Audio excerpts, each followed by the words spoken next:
It's Sunday. List of things I'm feeling this Sunday. Bookish, opinionated, and surprisingly well-read. I didn't realize how many books I read this year. My toxic trait is I actually like watching people talk about books more than I like reading them. Like me putting on a video of someone talking about books that I've never heard of, much like you just did, sign me up for that any day, every day. But me reading books? Nah, fam, miss me with that. My list of things I want to read is like longer than my will to live at this point. It's a problem. But I was like, this year, I'm going to fix it. I usually use the excuse of like, oh, I read enough books in college. But then it kind of hit me at one point this year.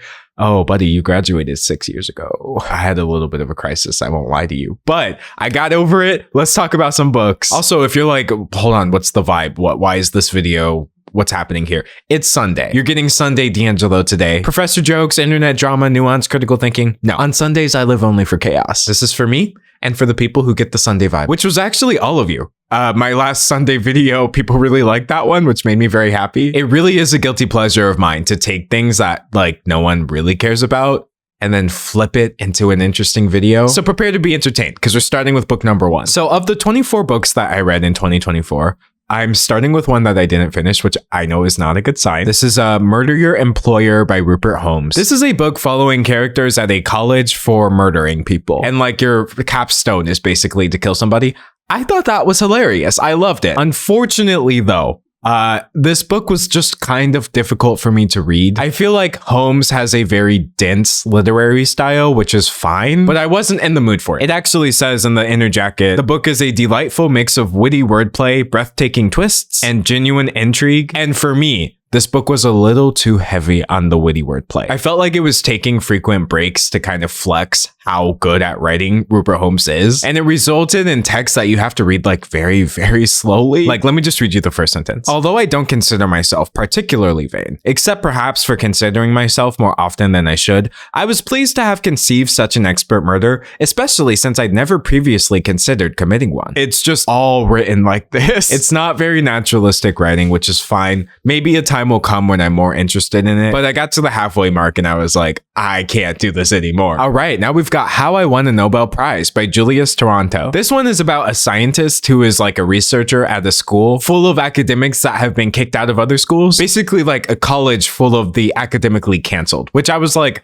again, this premise is banging. I did finish this one, by the way, along with all the other books, except for one. We'll get to that one in a second. But anyway, I think that this book was just good. I think the author nailed the tone. It's a very funny book in my opinion. I do feel like there were several times where like he kind of lost me, honestly, because it kind of has like a pop philosophy vibe to it, where I feel like the book is trying to make a lot of points about like society and academia and well, everything really. And so while there were points where I felt like it got kind of lost in the sauce, the book is at least short enough at like less than 300 pages to where it didn't drag. I would recommend this book to you if you're looking for like a quick read that raises some mildly interesting questions that may not be as interesting as the author thinks they are, but nevertheless still make for a fun time. Okay, 1984 by George Orwell. I feel like everybody knows what this book is about, and if anything, you should read it just to see how many people who reference this book did not get the point. So many people who complain about things being like literally 1984.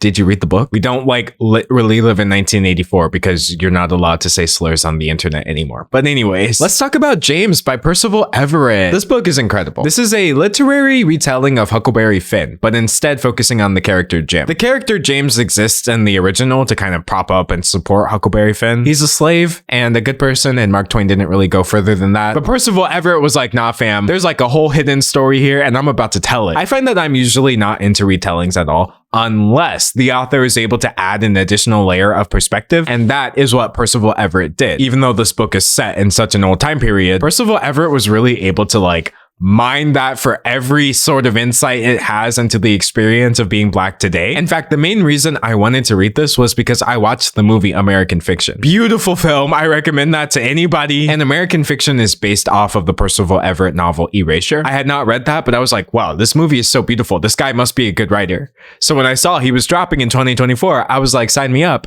he blew me away. Overnight, Percival Everett went from like, oh yeah, I should probably read this guy to like being one of my favorite authors. As for the book itself, it's actually a pretty breezy read. It like barely hits 300 pages. And I wouldn't say this is like an I recommend if. Just read it. It's really great. Pick it up from the library, the bookstore. It does not matter. Like this book is banging. We've got Scammer by Caroline Calloway and Adult Drama by Natalie Beach. Adult Drama seems to be disappearing due to my green screen. Here we go. Adult Drama by Natalie Beach. So both of these books were read because I created a 2.5 hour video about Caroline Calloway, and I actually gave reviews of both of the books there, but it has been a little while. It's been like half a year since I read them. So retrospective, I still think Adult Drama is pretty fun. It's a collection of essays, and I definitely preferred some of the essays more than others, but overall, I would say it was a good read. Scammer by Caroline Calloway, no, let's not do a retrospective. It's certainly a book. It has words and pages, and it was written by somebody. So let's move on. All right, we've got The Seep by Chana Porter, as well as The Thick and the Lean. Isn't this a sick cover? Like, this is so cool. So The Seep says it's a novel, but frankly, I would describe it more as a novella. And it's basically about this utopian society where humanity has kind of integrated with this presence called the Seep. We now live in a world where people can do literally everything they want to do,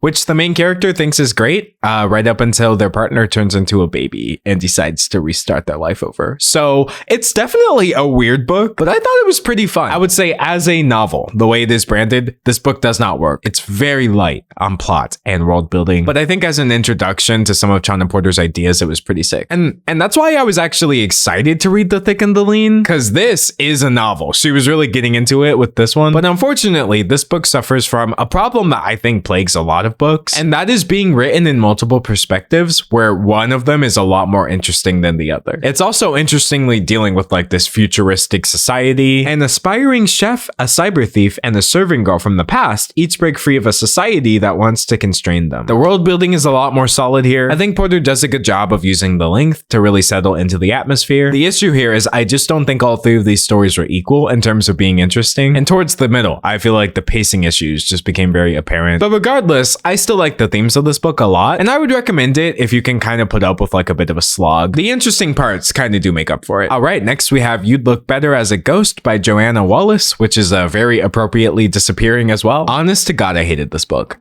I really didn't like this book at all. The main character is insufferable, and you are trapped in her head the entire time, beginning to end. I was just kind of waiting, like, am I gonna turn around? Am I actually gonna wind up liking this character at any point? No. And really, this book does the cardinal sin of not living up to what's on the back at all. I have a gift. I see people as ghosts before they die. Of course, it helps that I'm the one killing them. So I'm like, okay, sign me up. You've got a serial killer lady. Support women's rights, support women's wrongs. I'm all for it. But this mechanic of like being able to see people before they die, it's not really in the book at all. This whole concept of like, you would look better as a ghost, it's so not utilized, and instead it's just kind of like this lady complaining about other people doing very normal things for like 300 pages. Like, I get it, because there are some days where I kind of hate everything and everyone as well, but seeing it in book format was very alarming. I was like, bro, I need to be less miserable. That's what this book really showed me. There comes a point where it's just no longer cute to be so very sarcastic and mean and biting, and I feel like this book kind of jumped the shark. Now, it does kind of get into some themes of like grief, etc., but again, it was very hard for me to feel bad for anybody in this book because everybody is so insufferable. All right, next we've got Under the Whispering Door by TJ Klune. Bro, I wanted to like this book. I wanted to like this book so bad. I think it's a well-written book. The characters are nice. It tries to do the insufferable main character thing as well, but I think it does it a lot better because there is actually growth. But my main issue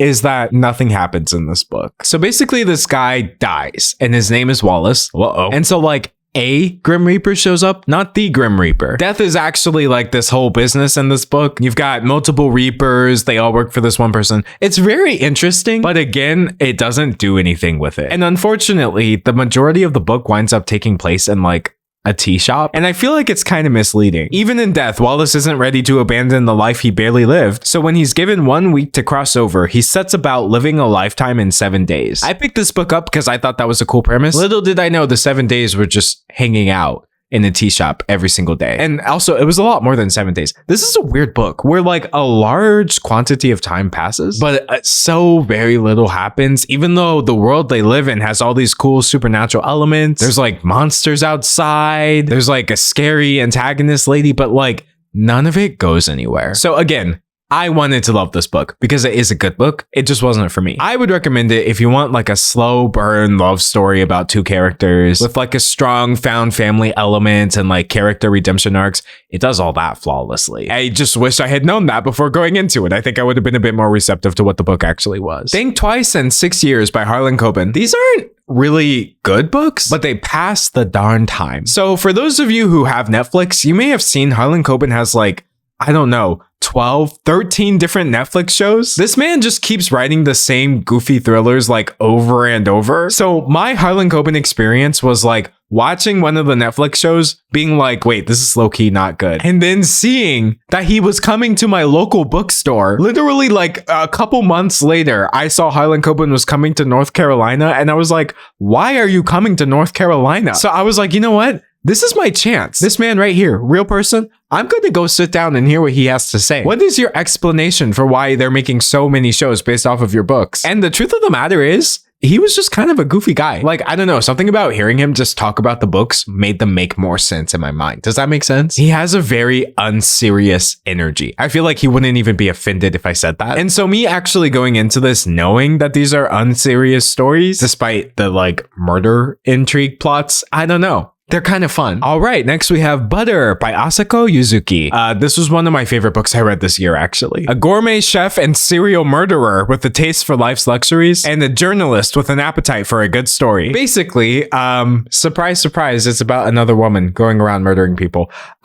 Listen, people dying in real life, not vibes, not cool. I'm not a fan. But people dying and killing each other in books, sign me up. Serial killers, murderers, unhinged people. I love it. I don't know what that says about me, but I'm certainly not going to do the work to find out. Anyway, the murderer in this book kind of argues that like she's been unfairly treated and misunderstood. And so the book actually follows a journalist who decides to get close to her and find out the truth. But it turns into this really weird story about like, weight and how you're treated when you weigh more. Whole lot of commentary about misogyny and the various ways it manifests. Things that women do for men. Things that they're expected to do and taken for granted. And it's funny because even though this book technically checks all of the boxes of things I usually don't like, 450 pages, not much happens. It weirdly just kind of worked for me. I think I was in a very like boring period of my life. And so it was the perfect time to read a very slow book over a long period of time. But unfortunately, I wouldn't really recommend it to most people because it's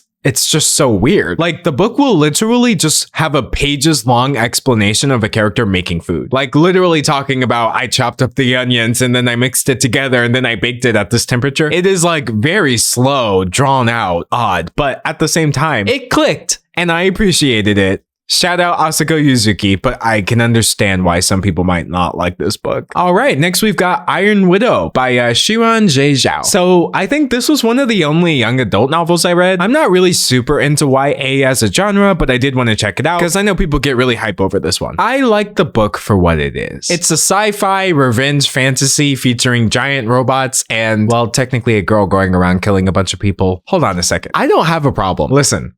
This isn't weird. This isn't weird at all, okay? But I think my ultimate verdict actually reading it was like, okay, I get why people liked it because it definitely does all the things that they're saying it does. It's just not really my style. It has a very unsubtle approach to everything, which I think makes it kind of rock. And it works for like such a grand story in this grand setting. A lot of really cool world building, a lot of cool technology. And so I would recommend it if like the way I described it sounds cool. Because for anybody who's into this kind of thing, they were definitely eating. The Lath of Heaven by Ursula K. Le Guin. I guess we got more sci-fi. This is actually a very tiny book. This is a classic, much like 1984, and it's basically about a guy whose dreams alter reality. This guy gets found by this other guy who wants to use his dreams to turn the world into a utopia. But any possible way that could go wrong It does. And it happens in this book, and I think it's pretty awesome. It asks some interesting questions about like, how much sacrifice should one actually be willing to put up with in the name of bettering things? Great question. Great book. I really love Ursula K. Le Guin. It's a product of its time. Like, not all of it is perfect, but I don't know. I was a big fan and I recommend it. It's very tiny. Huge by Brent Butt. Okay, this one actually had one of my favorite premises. So yes, it involves people dying. You know what? Shut up. Shut up. Shut up. Just leave me alone. Let me read my weird murder books. Look, to my credit, it's a guy killing people this time. So, you know, diversity. But basically, it's about a serial killer comedian. I am listening to myself talk right now. And I'm like, D'Angelo, why are you reading this? But you know what? I had my reasons. I'm actually a big fan of Brent Butt because there's this show called Corner Gas. Unfortunately, it's kind of hard to find and watch it. But I love Corner Gas. It's like this iconic 2000s Canadian sitcom, and Brent Butt stars in it. It was his show. It was incredible, really. And so when I saw he was writing a book and it was about murder, I was like, what? You're the guy with like the funny sitcom about the gas station in Canada? Why are you writing in my favorite genre, aka people dying? Let's find out. I think the book is fine. Like, in terms of it being funny, just because I already like Brent Butt's humor style, I thought it was really great. Story-wise, it is a very run-of-the-mill thriller. There's not much going on that's like interesting or unique. So I guess I would recommend this on the off chance that you like Corner Gas. If you have ever heard of this show and you're like, man, I really like Brent's style of humor, don't worry, it's all throughout this book. But if you're just like into thrillers, I wouldn't really recommend this one because it's not super great. But I had a great time, and that's really all that matters. Rules of Civility by Amor Towles. Bro, I did not like this book. So this one's about a woman. She does not murder anybody. Okay, there's no murder. It's about this like New Yorker, and it's set in the 30s. So the setting is really cool, but I don't know. I found the whole book to be kind of, I don't like the word pretentious because I feel like it kind of doesn't mean anything, but the entire book just felt like kind of a wink. Like a wink and a nod, but I was not getting the joke. Like, I feel like they were trying to rope me into something for which I had no frame of reference. I think it was written very beautifully. I like the writing style quite a bit, but I think my main problem was like, Amor introduces this interesting character, Katie, but the book doesn't really get into her. Why is she like this? Why is she such a girl boss? I guess I want to know. I love her as a character, but I feel like you could have gotten a lot more interesting than like, I don't know, she's just witty. I weirdly felt like Towles was like unwilling to engage with her backstory for some reason, because she's actually like from an immigrant family. She changed her name, but instead we just get her as like a fully formed character. Any bit of growth she did already happened. And I don't think that's as interesting as it could have been, but it's still well written. And if you like the time period of like 30s New York, definitely read it. It's a great book. The Remains of the Day by Kazuo Ishiguro. Devastating, painful, ouch. Have you ever felt like you've taken your true self or anything interesting about yourself and you've put it in a box just so you don't push people away? And then one day you realize you have done all this for nothing because the people you're trying to impress don't even see you when they look at you? This book is like realizing that when you're already elderly and you have repressed yourself for so long. Awful, awful, awful emotional experience.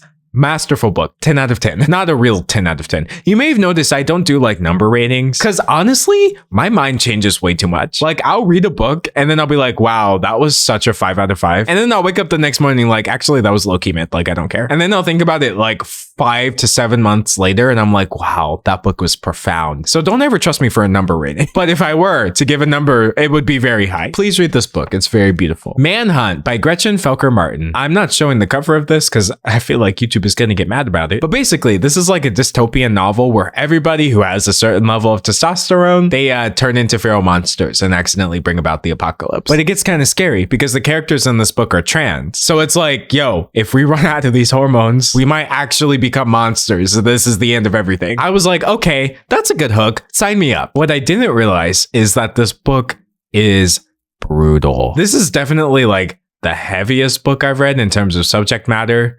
It's the most explicit in terms of everything. Like this, there's no fade to black. This book doesn't shy away from literally anything. So, I mean, if you are okay with reading an absurdly violent novel where someone has basically taken dysphoria and all the fears associated with it and kind of externalized it into a full world where like this could actually kill you, then it's a great book. But I mean, I have to give trigger warnings like rape is involved. A bunch of other very extreme things happen to the characters, and it's really, really hard to read, but it's written in a way where it's kind of hard to stop reading it. I don't even really know if I could say like, oh, this was a great book or a terrible book. It's a book that booked. I feel like Gretchen wrote the exact kind of book that she was trying to. 888, Love and the Divine Burden of Numbers by Abraham Chang. I did not finish this book. This was only, I think, the second book I DNF'd this year. So I would describe this, I guess, as kind of like a love story between two characters. And admittedly, it did seem like it was going to be very sweet, but the pop culture references were so pervasive in this book. And I actually think it was like a specifically me problem where I already spend so much time inundated in pop culture. I specifically read books to avoid it. So reading a book where like every other page they're mentioning something that actually happened, I can't do it. Like it says right here, an adoring ode to Western pop culture, Eastern traditions, and being a first generation New Yorker. On the back, it says it's packed with pop culture. Y'all, I read to get a break from pop culture. Pop culture is my job. I couldn't do it. I'm sorry, Abraham Chang. I'm sure this is a beautiful book. I will read it at a time where I am more willing to engage with this. Sloot by Brom. So